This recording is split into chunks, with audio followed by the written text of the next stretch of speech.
You know, when you stop and think about it, projects are just everywhere. From these Yeah. massive construction sites, changing city skylines, right down to the software updates on your phone, Yeah. they're everywhere. They really are. And the big challenge always is getting them done right. Exactly. On time, within the budget, actually delivering what was promised. It feels like this incredibly complex dance. It definitely can be.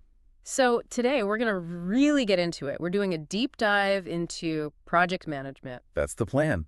We're going to try and peel back the layers, figure out what it really takes to bring a project to life successfully. And we're drawing mainly from one key source, right? Yeah, primarily from project management, framework, knowledge areas, and practice. It takes an approach that's pretty close to the Project Management Institute, or PMI.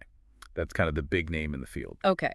So our mission here for you is pretty straightforward. Cut through all the jargon, pull out the really important stuff, and basically give you a shortcut to understanding how projects are put together, managed, and, well, finished. Exactly. A solid understanding without necessarily reading the whole textbook. Now, when you say project management, I think a lot of people picture, like, spreadsheets, maybe those complicated Gantt charts. Sure. Those are tools, definitely. But the roots of this go way, way back. I mean, surprisingly far back, right? We're talking ancient engineers, architects. Oh, absolutely. Think about the pyramids, the Roman aqueducts. Those were monumental projects, required incredible planning, coordination. Just staggering feats of management, really, even if they didn't call it that. Precisely. Mm-hmm. But the push to professionalize it, to make it its own distinct field that's much more recent, really took off around the 1960s. Right, establishing it as a specialization with its own knowledge base, specific practices, even certifications. Yeah, formalizing what had been happening for centuries in a way. And this is where it gets really interesting, because that whole professionalization thing has sparked some big debates, hasn't it? It really has, yeah. Like, should project management be seen as a profession on par with, say, engineering or accounting or medicine? Right. Should there be formal bodies that say who can legally call themselves a project manager, who can practice, guaranteeing quality, maybe disciplining people? It's a serious question. And then there's the other big one. How much does industry-specific knowledge matter? Mm-hmm. Can a great IT project manager just jump over and run a hotel construction project? Yeah. How easily do those skills transfer? Or do they? What does that mean for the profession? That's complex. It is. And globally, you've got two main players really shaping things. There's the Project Management Institute, PMI, based in the U.S. Which our source focuses on. Right. And then there's the International Project Management Association, IPMA, over in Switzerland. Both have a huge impact, but yeah, we're mostly looking through that PMI lens today. Okay, so PMI. It sounds massive now, but it started pretty small, didn't it? Oh, incredibly small. Founded in 1969, just 5 volunteers. Wow, 5 people. Yeah. And their initial goal was pretty modest. Just create a space where people could, share experiences, talk about the problems they were facing managing projects.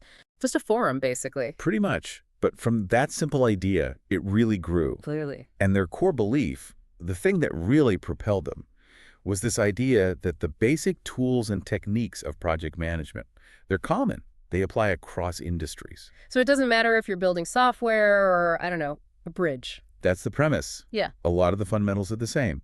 And today, PMI is a nonprofit and arguably the most recognized organization pushing these best practices worldwide. And a huge part of that recognition, I imagine, is the PMP certification, Project Management Professional. Absolutely. The PMP, they first offered it back in 1984. Okay. Took a little while to catch on, honestly. Right. But now, it's huge. Well over 500,000 people worldwide have it.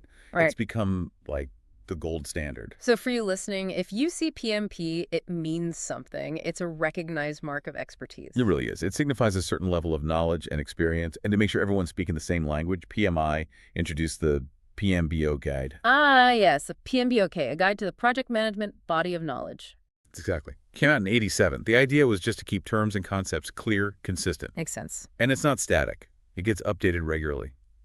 The source we used mentioned it was up to the 5th edition back in 2013, probably more by now. Over 1 million copies out there. Wow. And its influence goes beyond PMI. The IEE, the big Electrical and Electronics Engineers Group, they adopted it as their standard. That's significant. It is. Plus, PMI got accredited by ANSI as a standards developer, and they were the first organization to get their certification program, the PMP, recognized under ISO 9001 for quality. Okay, so the takeaway here is pretty clear. If you want to get grounded in project management, the PMBOK guide is your starting point. Definitely. And if you want to make it your actual profession, that PMP certification is what's key. It's the main credential, for sure. And this structure, this standardization, leads us right into the core of the PMI approach. Yeah. The 10 knowledge areas. Right. The PMBOK organizes everything into these 10 fundamental areas. Think of them as the essential building blocks. Every project manager needs to understand and apply these. They cover basically everything you need to manage a project well. Okay, let's unpack these. Where do we start? Number one. Number one is project integration management. Integration management. Okay, what's that about? Keeping the whole thing together. That's a great way to put it. It's like being the conductor of the project orchestra, making sure all the different parts are working in harmony. The strategic glue, maybe? Exactly. Yeah. This is where you develop the project charter that's like the project's official authorization and the initial scope statement, the overall plan. But it's also ongoing stuff, directing the work, managing it, monitoring progress, and crucially, controlling changes. So it holds everything else together. Without good integration, the rest can just fall apart, even if individual pieces are well planned. Okay, that makes sense. So after integration, what's next? Number two, project scope management. Scope? This sounds fundamental, like what are we actually doing? Precisely. It's all about setting the boundaries, clearly defining what work is in the project, and just as important, what's out. Defining the edges. Yes. The main document here is the scope of work, the SOW. It spells out exactly what the projects will accomplish. Okay. And what's really key in the PMI approach is how specific that scope statement needs to be. It's not just a general description. No. What needs to be in there? Well, a detailed description of the scope, obviously, but also things like product acceptance criteria, how you'll know it's done right, all the project deliverables, and this is critical, project exclusions. What you're explicitly not doing. Exactly. Yeah. Also, any constraints like budget or time limits and any assumptions you're making, spelling all that out provides a really clear basis for agreement. Avoids misunderstandings later. Which leads us right into scope creep, doesn't it? The dreaded scope creep. Ah, yes. The silent killer. That slow, steady expansion of the project beyond its original boundaries, usually because small changes aren't managed properly. Exactly. Someone asks for just one more little thing, and then another and another, and suddenly your budget's blown and your schedule's shot. Because those little things add up to unplanned work and resources. Which is why the project manager absolutely must set up a change management system. A formal process. Yes, to capture any requested change, document it, analyze its impact on cost and schedule, and then get proper authorization before it becomes part of the project. It's about control. Okay, so integration holds it together, scope defines what it is. What's number three? Project schedule and time management. Right. Getting it done on time, hugely important for success, obviously. Often it's the definition of success for many stakeholders. Developing a realistic schedule and then managing to it is a primary job for the PM. How do you build that schedule? Well, you often start with a milestone schedule. Mm. Key dates, maybe contractual deadlines, big picture stuff. Okay. For more complex projects, you need more detail. That usually comes from a work breakdown structure or WBS. WBS, what's that involve? Think of it like taking apart an engine. You break the total project work down into smaller, more manageable pieces. Then break those down further, layer by layer, until you get to individual tasks or activities. Getting really granular. Yes, but it's necessary. Once you have those activities, you figure out the sequence, what has to happen before what else.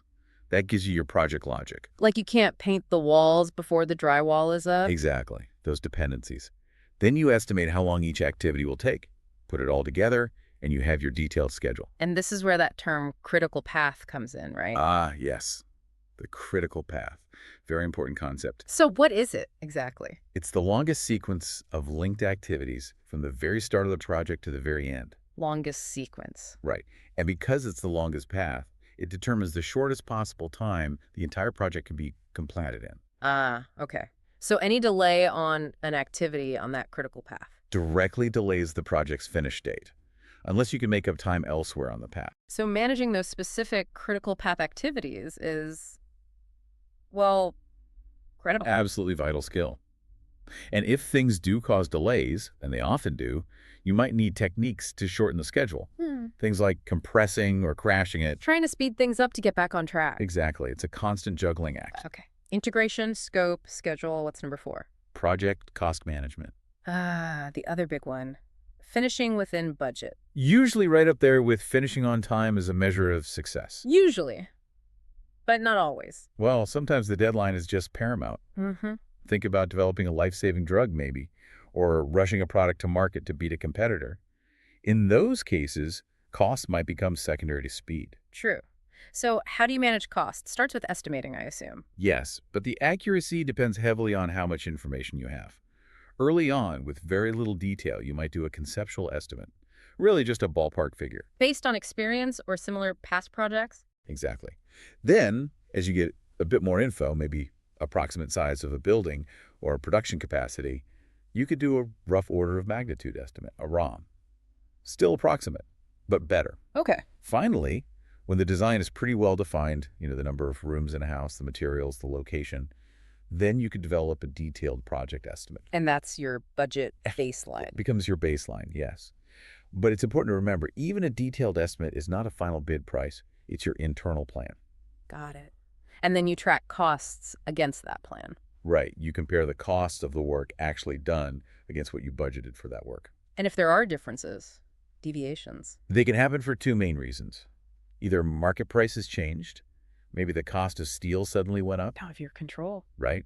Or it could be project performance. Maybe the design work took 850 hours instead of the 800 you estimated. Something internal. Exactly. And the PM's job is to make sure those initial estimates were solid, revise them if necessary, track the actual spending, figure out why there is significant deviations, and then take action to get things back on track. Makes sense. Okay, that's 4 down. Number 5. Project quality management. Quality. So this isn't just about cost and time, but about, is the thing any good? Does it work? Precisely. Does the final product or service meet the specified requirements? Does it fulfill the project's purpose? Can you give an example? Sure. It's not just building the room, but using the right grade of carpet, because it's a high-traffic area. The carpet needs to be fit for purpose, meet the quality spec. So defining what good looks like up front. Yes, through a project quality plan. It defines the expectations and how you'll make sure the specs are met. And the key here is avoiding rework. Because rework costs time and money. And it's frustrating. So getting the skills right, the materials right, the work processes right, early on is crucial. Build quality in from the start. And the source mentioned something about process improvement tools being useful here. Yeah, particularly for organizations doing lots of similar projects or projects with repetitive tasks. Like the housing contractor example? Exactly. If they build the same house model over and over, they can analyze how they did the first few, find inefficiencies, make changes, and maybe save, say, a couple $100 per house on all the later ones. Yeah. That's quality management leading to efficiency. Clever. Okay, next up, we're combining 2, right? HR and communications. Yes. Project Human Resources Management and Project Communications Management. They're both about the people, the team. So HR first. Yeah. Staffing the project. Right. Getting the right skills at the right place at the right time. And it's useful to distinguish between different types of managers involved. Okay. You have functional managers. They're experts in a specific technical area, like an engineering manager. And then you have process managers. Their expertise is in project management itself, like estimating, cost tracking, planning. Different focuses. And because projects are temporary. Right, they have an end date. Staffing plans need to be flexible. You might need certain skills intensely for one phase, then not at all. People roll on and off. But you need some continuity. Definitely. That's where the core project management team comes in. They usually stick around from beginning to end. And where do these people come from? Inside the company? Contractors? Could be anywhere. Internal departments, external contractors, temporary hires. And that mix can really shape the project's culture, make it feel more formal or less formal. Interesting. And that leads right into communications, I guess. Absolutely. You can't have teamwork without good communication. Obvious but true. And it's important to think about how you communicate. Is it synchronous, everyone at the same time, like a conference call? Real time? Or asynchronous, not at the same time, like email or shared documents. This is super important for global teams in different time zones. Can't always jump on a call at 2 a.m. Exactly. So you need a clear communications plan. Who needs what information, when, how will they get it? It has to be thought through. Okay. People sorted. What's number 7? Project risk management. Risk. Something tells me this applies to every project. 100%. Yeah. Risk is unavoidable. The PM team's job isn't to eliminate it. That's impossible, but to understand it and plan for it. Develop mitigation plans. So what is risk, technically? It's the likelihood of something happening that will negatively impact your project goals, scope, schedule, cost, quality. Okay. How do you manage it? First, you identify potential risks. Mm-hmm. You can use checklists, brainstorm, look at past projects, or just assess obvious threats like maybe the project site is in a hurricane zone. Makes sense. Identify first. Then you analyze them.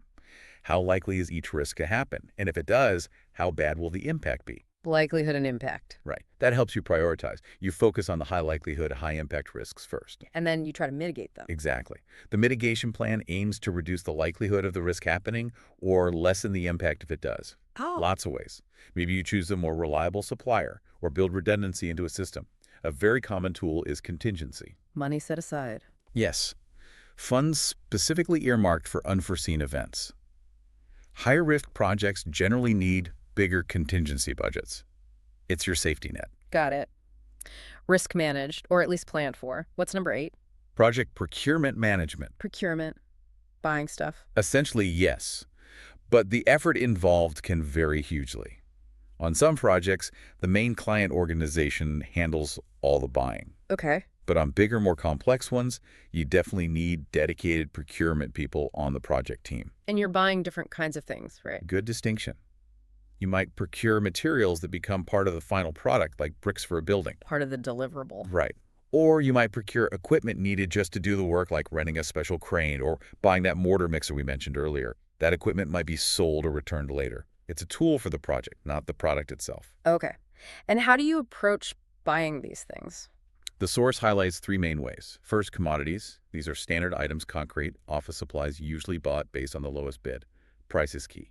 Simple enough. Second, specified products. These are items that need to meet certain specs. Think of a custom furnace for a factory. You'd get bids based on price, sure, but also schedule, and crucially, is it fit for purpose? Does it meet the technical requirements? More complex evaluation. Definitely. And third, you might develop partners. These aren't just suppliers. They're firms or organizations deeply integrated into your project plan. They share the vision. Think of a key design firm working on a major part of that factory. So much closer relationship. Right. Different levels of engagement. Okay, almost there. Number 9. Project stakeholder management. Stakeholders. Anyone affected by the project or who can affect it? That's a perfect definition. Every project impacts people and organizations, and those people and organizations can impact the project. So you need to know who they are. Absolutely. And you need to identify them early, figure out who they are, what they want or need from the project, and importantly, how much influence or power they have. Power to help or hinder. Exactly. Based on that analysis, you develop your communication plan for them and a broader stakeholder management plan. How will you engage with them, keep them informed, manage their expectations? And you track this somewhere. Yes, typically in a stakeholder register. It lists the stakeholders, their interests, their influence, how you're interacting with them. And it's not static. You have to keep it updated. New stakeholders might emerge or existing ones might change their minds or priorities. It's dynamic. Wow. Okay. That's 9. Is that all 10? I feel like I missed one. Integration, scope, schedule, cost, quality, HR, communications, risk, procurement, stakeholders. I think that was 9. What's number 10? You actually nailed them. HR and communications were combined as number 6 conceptually, but they're often listed separately, bringing the total to 10. You covered project integration, scope, schedule, or time, cost, quality, human resources, communications, risk, procurement, and stakeholder management. That's the core 10 for the PMBOK framework we're discussing. Ah, right. We grouped HR and comms. Okay, perfect. So those are the 10 knowledge areas according to PMI. That's a lot to juggle. It is, which is why in many larger organizations, they've created specific departments to help manage all this. The PMO. Right. The project management office. You hear that term quite a bit. What's their main goal? Often they're set up to try and improve the success rate of projects across the whole organization. Let's face it, a lot of projects struggle or fail. PMOs are an attempt to bring more consistency and support. Do the project managers work for the PMO? Sometimes, yes. It can be a central hub housing all the PMs. Other times, the PMO acts more like a support center, a resource for PMs who still report into their business units. And what does this PMO actually do? A few key things. They help ensure projects align with the company's strategic goals. They provide templates, standardized procedures, They might offer training or mentoring for PMs. Kind of like a center of excellence? Exactly. They might help facilitate project activities, track overall performance, keep up with the latest trends in project management, and act as a library for past project reports and lessons learned. So the organization learns over time. That sounds really valuable. But there's a catch, isn't there? There can be. The role of PMOs can be a bit unstable if they're not seen as adding real value, if they don't actually help projects succeed more often. They risk getting cut, seen as overhead maybe, bureaucracy. Precisely. So if you're a PM using a PMO, you need to leverage their resources effectively. And if you work in a PMO, your focus has to be on enabling project success, not just creating rules and red tape. It's a delicate balance. Okay, so that covers the traditional, structured, PMI-centric view, often supported by a PMO. But that's not the only way to run projects, is it? Things are moving faster now, requirements change. Absolutely. That structured approach isn't always the best fit, especially in fast-moving fields like software development. Which brings us to alternative methodologies, like Scrum. Scrum. Okay, let's unpack this. Where does that name even come from? It actually comes from rugby. A scrum is how they restart play after a minor stoppage the teams pack down together. Huh. How does that relate to projects? The analogy is about restarting the effort frequently. Instead of one massive plan up front, you work in short cycles, maybe 2 to 4 weeks long, called sprints. You essentially restart the planning and building process every few weeks. Based on the idea that you can't possibly know everything at the start. Exactly. You build empirically, you learn as you go, plan a bit, build a bit, get feedback, adapt the plan, and repeat. It's iterative and adaptive. So these sprints, what happens in a typical one? Each sprint is like a mini project. It starts with planning what can we realistically build in this time frame. Then the team does the development work, and at the end, they demonstrate the working product increment they created during that sprint. And there's that daily meeting, the stand-up. Right, the daily scrum or daily stand-up. Usually short, maybe 15 minutes. Everyone briefly says what they did yesterday, what they plan to do today, and if anything's blocking their progress. It keeps everyone synchronized and surfaces problems quickly. Okay. And who are the key players in Scrum? The roles? There are 3 main roles. First, the product owner. Think of them as the voice of the customer or the business. They know the market, the goals, what needs to be built. They own the product backlog, the list of features, and prioritize it.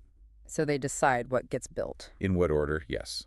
Then you have the Scrum Master. This role is interesting. It's not exactly a traditional project manager. How so? Their main job is to serve the team, remove impediments, protect the team from distractions, help everyone understand and follow Scrum practices, coach the product owner on maximizing value, and facilitate the Scrum events, like the daily stand-up.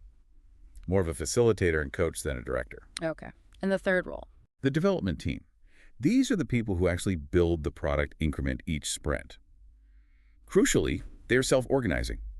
They figure out how to do the work they commit to in the sprint. They participate in planning, estimating, doing the work, and demonstrating it. Self-organizing, that sounds empowering, but maybe requires a certain type of team member. Definitely. And the ideal size is often cited as around 7 people, plus or minus 2, small enough to stay agile, big enough to have the needed skills. And how does the work flow? You mentioned a backlog. Right. The product owner manages the main product backlog. For each sprint, the team pulls items from the top of that backlog into the sprint backlog. That's their plan for the sprint. People sometimes use metaphors like the burners in the fridge. Yeah, stuff like that. The front burner is the current sprint's work. The back burner might be things likely for the next sprint. And the fridge could be ideas for way later or maybe process improvements to consider. It's just a way to visualize the flow. And how do they estimate effort? Not in hours, usually. Often not. They use something called story points. It's a measure of relative effort, complexity, and uncertainty, not time. Relative. Yeah. So this task feels about twice as complex as that task. Maybe changing a button color is a 1-point story. Adding a whole new reporting feature might be an 8-pointer. The team develops a shared understanding of what those points mean relative to each other. Interesting. So it's less about predicting exact time, more about relative size. Exactly. It helps with planning how much work the team can likely take on in a sprint based on their past performance, their velocity. Okay, Scrum sounds very flexible, very adaptive, but it's not a silver bullet, right? There must be caveats. Oh, absolutely. Key caveats. First, it really works best with committed, experienced, mature developers who can genuinely self-organize. Not for every team, maybe. Potentially not. Second, While it's iterative, you still need to do some upfront work. Major requirements definition, analysis, thinking about the overall architecture. You can't just start sprinting completely blind on a complex product. Need some foundation. You do. Third, it requires serious commitment from the whole organization, especially that product owner. They need to be available, engaged, empowered to make decisions. If they're not, the whole thing can stall. Makes sense. Any others? Yeah, it tends to be better suited for products that evolve, that benefit from frequent releases and feedback loops. Maybe less ideal for massive one-shot projects where you can't easily release incremental updates like building a bridge or launching a satellite. Right, different contexts. And a big pitfall is something people call Scrum butt. Drum butt. Yeah, we do Scrum, but we don't have a product owner. Or we do Scrum, but our sprints are 6 months long. Or we do Scrum, but the managers still assign all the tasks. Basically adopting the labels without the underlying principles and practices. That often doesn't work well. Got it. Need to embrace the philosophy, not just the ceremonies. That's a good way to put it. Okay, so what a journey. We started way back with ancient builders, talked about the whole idea of project management becoming a profession. The debates around that. Right. Then we dove deep into the PMI framework, those 10 knowledge areas, the PMBOK, the PMP. The structured approach. Exactly. And then we flipped to the other side, looked at the dynamic, iterative world of Agile and Scrum. Trying to bring order to complexity, really, just in different ways. Whether it's the detailed planning of PMBOK or the adaptive cycles of Scrum, it's all about navigating the challenges to get to the desired outcome. It really is a blend, isn't it? Structured knowledge, but also adaptable execution, constant learning. And dealing with people, risk, communication, all of it. So, thinking about everything we've covered, the debates about professionalism, the different methodologies, the sheer variety of projects out there, it raises a question for you, our listener. In today's world, things change so fast. What do you think is the single most critical skill for a project manager? Is it that deep industry-specific knowledge? Is it the ability to adapt across totally different kinds of projects? Or maybe it's something else entirely, something we didn't even focus on. That's a great question. What's the absolute core skill needed now? Something to think about. What really makes the difference between project success and failure in the modern landscape? Mull that over as you tackle whatever project, big or small, comes your way next.